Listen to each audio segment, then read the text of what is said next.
Kay Ma'am Dara. Magulang, ina, guro. Nasa puso nagmumula ang pagtuturo. Yaman ang isip sa aming inaha upang busugin kaniyang hangal.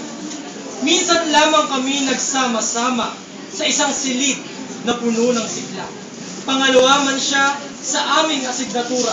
Hangad namin siya na lang sana ang una upang ang pagsisimula ng aming umaga maging kasing tingkad ng kanyang ganda.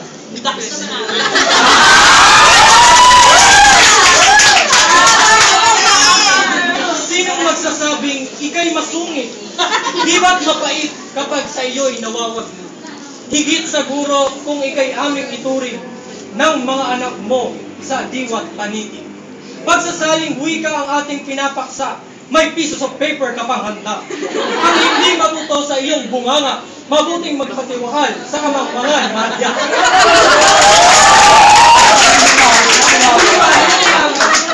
Paano ka ba namin pasasalamatan sa ipinamana mong gabay sa aming buhay? Isang taong rasyon kaya ng mais o bagong bota sa paa pag bumaha sa Valenzuela. Ma'am, nanay, doktora o ano pa man, mga katawagang iyong pinantayan. Laman ka ng aming puso't isipan sa iyong paglisan sa aming pamatasan. Mahal ka namin higit pa sa titik sa diwa mong tumatak sa aming ibig. Pinunan mo ang pagkukulang ng iba sa aming buhay. Nagsilbing nanay na walang kapantay. Inspirasyon ka sa amin, sa marami sa amin, na tinitingala ka sa lahat ng uri. Alay namin sa iyo ang mga ngiti. Ngiting di mapapantayan ng anumang salita. Di ka namin kailanman ipagpapalit na puro mo'y bibit-bitin magpakailanman.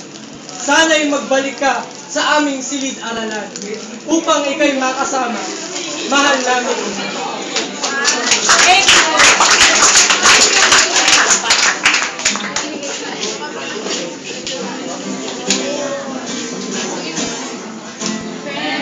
To you, my friend, maalam sa'yo kay each other again. Hindi dapat tayong bulihan again of everything. Hindi ba ito ang pagkasama lahat?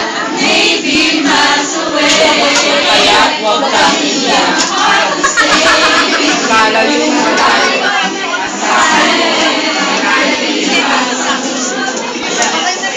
Farewell to you, my friend. See each other again. Life was night again of everything. Maybe miles away. These were my heart to say to you. My friend with you.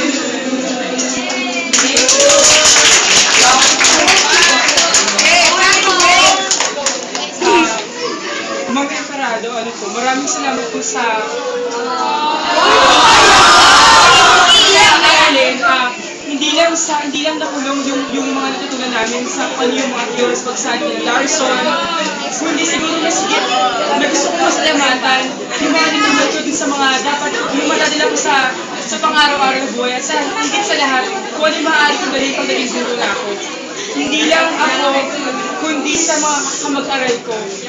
Mas gusto kong baunin yung mga masaya, yung mga aral na alam kong hindi lang nagpukulong sa teorya sa kung anong paniniwala, kundi sa mga aral na alam kong mas kakailangan kaya mas papalatag sa akin.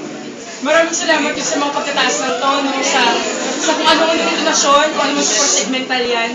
Pero mas nakatulong yun para mas natagan pa namin, hindi lang para sa pagharap namin sa mga susunod na hamon, kundi bilang mabuting tao.